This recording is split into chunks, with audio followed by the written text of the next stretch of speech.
Hi అండి, welcome to my channel దొడ్డాస్ kitchen.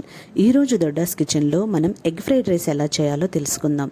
మొదటిగా చల్లారబెట్టుకున్న అన్నాన్ని తీసుకొని గడ్డలు లేకుండా చిదుపుకోవాలి.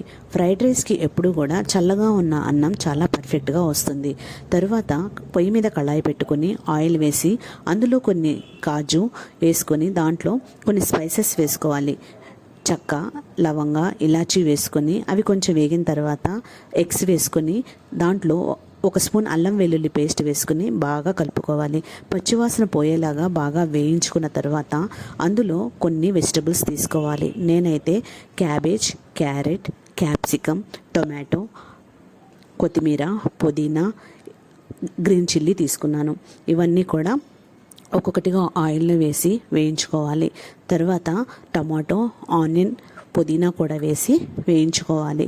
తర్వాత అందులోకి రైస్ వేయాలి. రైస్ కొంచెం వేడైన తర్వాత కారం, ఉప్పు, గరం మసాలా, అలాగే బయట మనకు ఫ్రైడ్ రైస్ మసాలా దొరుకుతుంది, అది కూడా ఒక టీ స్పూన్ వేసుకుని బాగా కలుపుకోవాలి. అన్నీ కలిసిన తర్వాత అందులో ఒక స్పూన్ వెనిగర్, ఒక స్పూన్ సోయా సాస్, ఒక స్పూన్ టమాటా సాస్ వేసి బాగా కలుపుకోవాలి. అన్నీ బాగా మిక్స్ అయ్యి అన్నం బాగా వేగిన తర్వాత ఆనియన్స్, స్ప్రింగ్ ఆనియన్స్, కొత్తిమీర మరియు పుదీనా అన్నీ వేసి పైన కాజుతో గార్నిష్ చేసుకోవాలి.